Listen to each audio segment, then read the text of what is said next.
Welcome back to യുജിപോഡ്. ഇന്ന് നമുക്ക് ഒരു ക്യാരക്ടർ സ്കെച്ച് എങ്ങനെയാണ് എഴുതേണ്ടതെന്ന് നോക്കാം.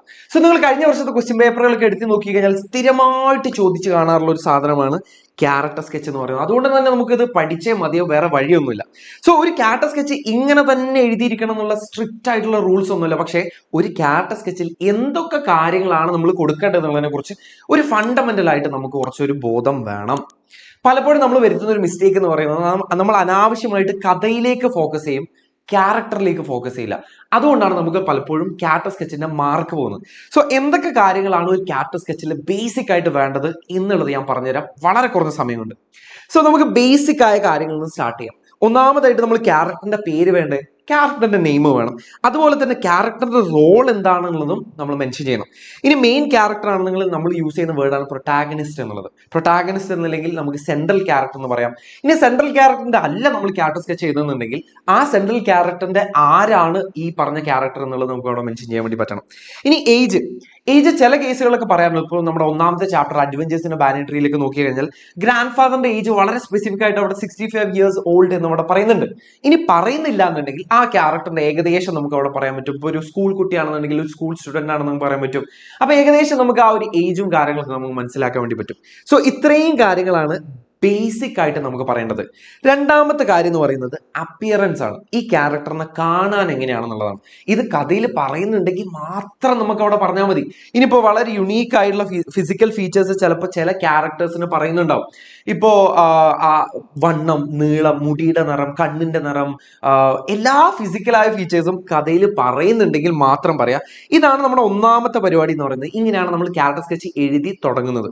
സോ ഒരു എക്സാമ്പിൾ കാണിച്ചു തരാം. നമ്മുടെ ഒന്നാമത്തെ ചാപ്റ്റർ ആയിട്ടുള്ള അഡ്വഞ്ചേഴ്സ് ഇൻ എ ബാനിയട്രിയിലുള്ള പ്രൊട്ടാഗണിസ്റ്റിന്റെ ക്യാരക്ടർ സ്കെച്ചാണ് ദ ബോയ് എന്ന് പറയുന്ന ക്യാരക്ടറിന്റെ ക്യാരക്ടർ സ്കെച്ചാണ് ഞാൻ ഇവിടെ ഒരു എക്സാമ്പിൾ ആയിട്ട് കൊടുത്തിട്ടുള്ളത്. സോ ഇവിടെ ഏജ് ഒന്നും കാര്യമായിട്ട് പറയുന്നില്ല. അതുകൊണ്ട് തന്നെ സ്കൂൾ സ്റ്റുഡന്റ് ആണെന്ന് പറയുന്നത് ഏകദേശം നമുക്ക് ആ ഒരു പ്രായം നമുക്ക് മനസ്സിലാക്കാൻ വേണ്ടി പറ്റും. നമുക്ക് നോക്കാം എങ്ങനെയാണ് ക്യാരക്ടർ സ്കെച്ച് എഴുതിയിരിക്കുന്നത്. The boy who is the protagonist in the story adventures in a banyan tree appears to be a school student. Basic ആയ കാര്യങ്ങളെല്ലാം കവർ ചെയ്തു. He's enchanted by nature and likes to be in company with various creatures in nature. ഒറ്റ സെന്റൻസിൽ ക്യാരക്ടറെ കുറിച്ച് mention ചെയ്യുകയാണെങ്കിൽ ഇത്രയും ഉള്ളൂ നമ്മുടെ ക്യാരക്ടർ എന്ന് പറയുന്നത്. നേച്ചറിനെ ഒരുപാട് ഇഷ്ടപ്പെടുന്ന ഒരാളാണ്, നേച്ചറിലുള്ള എല്ലാ ക്രീച്ചേഴ്സിനും ഇഷ്ടപ്പെടുന്ന ഒരാളാണെന്ന് പറയുന്നത്. He lives with his loving and caring grand parents, his 65 years old grand father. കണ്ടോ, ഗ്രാൻഡ് ഫാദറിനെ പറഞ്ഞ സമയത്ത് ഞാൻ ഏജും കൂടി കൂട്ടിയിട്ടാണ് പറഞ്ഞത്. Has set up an English model garden and in the garden there is A magnificent banyan tree which is older than the grandfather and the house. ഇവിടെ പറയുന്നല്ലേ ഈ ബാക്കിയുള്ള കാര്യങ്ങൾ മറ്റുള്ള ക്യാരക്ടേഴ്സുമായിട്ടുള്ള മറ്റ് റിലേഷൻഷിപ്പ് വിത്ത് അതർ ക്യാരക്ടേഴ്സ് ഇതെങ്ങനെയാണ് എഴുതേണ്ടതെന്ന് ഞാൻ പറഞ്ഞുതരാം. ഓക്കെ, ഞാൻ ഈ പറയാൻ പോകുന്ന കാര്യങ്ങൾ ഇതേ ഓർഡറിൽ തന്നെ പറയണം നിർബന്ധമൊന്നുമില്ല കേട്ടോ. നിങ്ങൾക്ക് നിങ്ങളുടേതായിട്ടുള്ള ഓർഡറിൽ എഴുതാം. പക്ഷെ ഇത്രയും കാര്യങ്ങളാണ് അവിടെ വരേണ്ടത് എന്നുള്ളത് മനസ്സിലാക്കാം.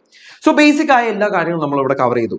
ഇനി നമുക്ക് വേണ്ടത് ഈ ക്യാരക്ടർ സ്കെച്ചിന്റെ ഏറ്റവും ഇമ്പോർട്ടന്റ് ആയിട്ടുള്ള ഭാഗമാണ്, അതായത് ക്യാരക്ടറിന്റെ പേഴ്സണാലിറ്റി എന്ന് പറയുന്നത്. ഇതിൽ നമുക്കൊരു 3 to 5 മെയിൻ പേഴ്സണാലിറ്റി ട്രേറ്റ്സ് നമുക്ക് പറയാൻ വേണ്ടി പറ്റണം. എന്താണ് ഈ പേഴ്സണാലിറ്റി ട്രേറ്റ്സ് എന്നല്ലേ ഒരു എക്സാമ്പിൾ തന്നെ ഞാൻ പറഞ്ഞുതരാം. ഓക്കെ, പിന്നെ രണ്ടാമതായിട്ട് നമുക്ക് ഹാബിറ്റ്സ്, ഈ ക്യാരക്ടറിന്റെ ശീലങ്ങളെ കുറിച്ച് നമുക്ക് പറയാൻ വേണ്ടി പറ്റണം. സ്ട്രെങ്ത് ആൻഡ് വീക്ക്നെസ് അതൊക്കെ ഉണ്ടെങ്കിൽ മാത്രം ക്യാരക്ടറിൽ നമ്മുടെ കഥയിൽ പറയുന്നുണ്ടെങ്കിൽ മാത്രം നമ്മൾ മെൻഷൻ ചെയ്യാൻ മതി. ഇനി ട്രേറ്റ്സുകൾ നോക്കിക്കോ. ഇവിടെ ഞാൻ പറയുന്നത് the boy is always curious. അതൊരു ട്രേറ്റ് ആണല്ലേ, ഒരു കഥാപാത്രത്തിന്റെ ഒരു ക്വാളിറ്റിയാണ്, സ്വഭാവ വിശേഷണമാണ് അവിടെ പറയുന്നത്. He is brave enough to climb high pretending it's a pirate ship or a secret fort. ഇവിടെ മറ്റൊരു ക്യാരക്ടറിന്റെ മറ്റൊരു ക്വാളിറ്റിയാണ് ഞാൻ പറഞ്ഞിരിക്കുന്നത്. He has a big heart എന്ന് പറയുന്നത് എന്താ, അത് ക്യാരക്ടറിന്റെ ഒരു ട്രേറ്റ് ആണ് അവിടെ പറയുന്നത്. Making friends with the squirrels and helping baby birds. He imagine stories everywhere, seeing magic in the wrestling leaves and sunlight peeping through. ഇവിടെ ക്യാരക്ടറിന്റെ മറ്റൊരു ഹാബിറ്റ് ആണ് ഞാൻ അവിടെ പറഞ്ഞിരിക്കുന്നത്. ഹാബിറ്റ് ഇവിടെ പറഞ്ഞു. ഇത്രയും കാര്യങ്ങൾ ഞാൻ പറഞ്ഞത് ഇതെല്ലാം എന്താണ്, ഇത്രയും കാര്യങ്ങൾ ഞാൻ പറഞ്ഞത് ആ ക്യാരക്ടറിന്റെ ട്രേറ്റുകളാണ് ഞാൻ ഇവിടെ പറഞ്ഞത്. He loves nature and wants to explore every corner with wide eyes full of wonder. In short he's an adventurous and kind kid. ആ ക്യാരക്ടർ മറ്റൊരു ക്വാളിറ്റിയാണ് പറയുന്നത്. വളരെ അഡ്വഞ്ചറസ് ആയിട്ടുള്ള ഒരു കുട്ടിയാണ്, അതുപോലെ തന്നെ വളരെ കൈൻഡ് ഹാർട്ടഡ് ആയിട്ടുള്ള ഒരു കുട്ടിയാണ്. Who makes his own fun in the tree like just like any curious child would. So ഇവിടെ ഒരു ഹാബിറ്റ് കൂടെ ഞാൻ പറയുന്നുണ്ട് അല്ലെ. ആ ഒരു ബാനിയൻ ട്രീയുമായിട്ടുള്ള ഒരു കണക്ഷനെ ഞാൻ ഇവിടെ കാണിക്കുന്നുണ്ട്. ആ ബാനിയൻ ട്രീ ചുറ്റിപ്പറ്റിയുള്ള കൊച്ചു കൊച്ചു ഹാബിറ്റുകൾ പുള്ളിക്കാരൻ വായിക്കാൻ ഒരുപാട് ഇഷ്ടപ്പെടുന്ന ഒരാളാണ്. നമ്മുടെ ബോയുടെ ഒരു ഹൈഡ് ഔട്ട് സ്പോട്ട് ആയിരുന്നു നമ്മുടെ ഈ ബാനിയൻ ട്രീ എന്ന് പറയുന്നത്. സോ ഇത്തരം കാര്യങ്ങൾ ഞാൻ അവിടെ മെൻഷൻ ചെയ്തിട്ടുണ്ട്. നാലാമതായിട്ടും അവസാനമായിട്ടും നമുക്ക് വേണ്ടത് മറ്റുള്ള ക്യാരക്ടേഴ്സുമായിട്ടുള്ള ബന്ധമാണ്. സോ ഇവിടെ ഇമ്പോർട്ടൻറ്റ് കണക്ഷൻസ്, നമ്മുടെ ഗ്രാൻഡ് ഫാദറുമായിട്ടുള്ള കണക്ഷൻ നമുക്ക് പറയാം, നമ്മുടെ സ്ക്യുരലുമായിട്ടുള്ള കണക്ഷൻ പറയാം, അവസാനത്തിലേക്ക് വരുമ്പോൾ നമ്മുടെ വൈറ്റ് റാറ്റുമായിട്ടുള്ള കണക്ഷൻ വരാം. സോ ഇത്രയും കാര്യങ്ങളാണ് അവസാനത്തിലേക്ക് വരേണ്ടത്.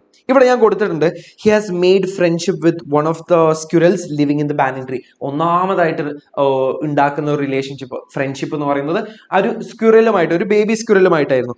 അത് കഴിഞ്ഞിട്ട് ഫ്രണ്ട്ഷിപ്പ് വിത്ത് വൈറ്റ് റാറ്റ്, അത് അവസാനത്തിലേക്ക് വരുമ്പോൾ വൈറ്റ് റാറ്റുമായിട്ടുള്ള ഫ്രണ്ട്ഷിപ്പിനെ കുറിച്ച് പറയുന്നുണ്ട്. തുടക്കത്തിലേ നമ്മൾ എന്ത് പറഞ്ഞു? തുടക്കത്തിലേ നമ്മൾ ഓൾറെഡി നമ്മുടെ ഗ്രാൻഡ് ഫാദറുമായിട്ടുള്ള അല്ലെങ്കിൽ ബാനിയൻ ട്രീയുമായിട്ടുള്ള ബന്ധങ്ങൾ പറഞ്ഞു അല്ലെ. സോ ഇത്രയും കാര്യങ്ങളാണ് നമ്മൾ ഒരു ക്യാരക്ടർ സ്കെച്ചിൽ വരേണ്ടത്. ഒന്നാമതായിട്ട് ബേസിക് ആയ കാര്യങ്ങൾ, നെയിം, റോള്, അതുപോലെ തന്നെ ഏജ്, ഏകദേശം ഏജ് നമുക്ക് പറയാൻ വേണ്ടി പറ്റണം. പിന്നെ അപ്പിയറൻസ് എന്തെങ്കിലും പ്രത്യേകതകൾ ഉണ്ടെങ്കിൽ, യുണീക്ക് ആയ എന്തെങ്കിലും ഫിസിക്കൽ ഫീച്ചേഴ്സ് നമുക്ക് പറയാൻ വേണ്ടി പറ്റുമെങ്കിൽ അത് നമുക്ക് മെൻഷൻ ചെയ്യാൻ വേണ്ടി പറ്റും. മെയിനായിട്ട് വരേണ്ടത് നമ്മുടെ പേഴ്സണാലിറ്റിയാണ്. ആ പേഴ്സണാലിറ്റി എങ്ങനെയുള്ള ഒരാളാണ്. ഇവിടെ ക്യൂരിയസ് ആണെന്ന് പറയുന്നുണ്ട്, ബ്രേവ് ആണെന്ന് പറയുന്നുണ്ട്, ബിഗ് ഹാർട്ടഡ് ആണെന്ന് പറയുന്നുണ്ട്, അഡ്വഞ്ചറസ് ആണെന്ന് പറയുന്നുണ്ട്, കൈൻഡ് ഹാർട്ടഡ് ആണെന്ന് പറയുന്നുണ്ട്. സോ ഇത്രയും കാര്യങ്ങൾ നമുക്ക് അവിടെ പറയാൻ പറ്റും. പിന്നെ ഹാബിറ്റ്സ് പറയാൻ പറ്റും, ശീലങ്ങൾ, മരത്തിൽ വലിഞ്ഞു കയറാറുണ്ടെന്നുള്ളതും അവിടെ ഒരു ഹൈഡൌട്ട് സ്പോട്ട് ആയിട്ട് യൂസ് ചെയ്യാറുണ്ടെന്നുള്ളതും, ഇത്രയും കാര്യങ്ങൾ നമുക്ക് അവിടെ മെൻഷൻ ചെയ്യാൻ വേണ്ടി പറ്റും. അവസാനത്തിലേക്ക് വരുമ്പോൾ മറ്റുള്ള ക്യാരക്ടേഴ്സുമായിട്ടുള്ള റിലേഷൻഷിപ്പ്. ഇതേ ഓർഡറിൽ പറയണമെന്നൊന്നുമില്ല, നിങ്ങൾക്ക് നിങ്ങളുടേതായിട്ടുള്ള ഓർഡറിൽ വരാം. പക്ഷെ ഇത്രയും കാര്യങ്ങളാണ് അവിടെ വരേണ്ടത്. നമ്മൾ കഥ എഴുതി വെക്കല്ല വേണ്ടത്. സോ നിങ്ങൾ ഇതുവരെയായിട്ട് നിങ്ങൾ ആ ഒരു മിസ്റ്റേക്ക് ചെയ്തിരുന്നെങ്കിൽ ഈ ഒരു ഫോർമാറ്റ് നിങ്ങൾക്ക് ഫോളോ ചെയ്താൽ ഒരു നല്ല ഉത്തരത്തിലേക്ക് എത്തിച്ചേരാൻ വേണ്ടി പറ്റും. So all the very best മക്കളെ. Thank U.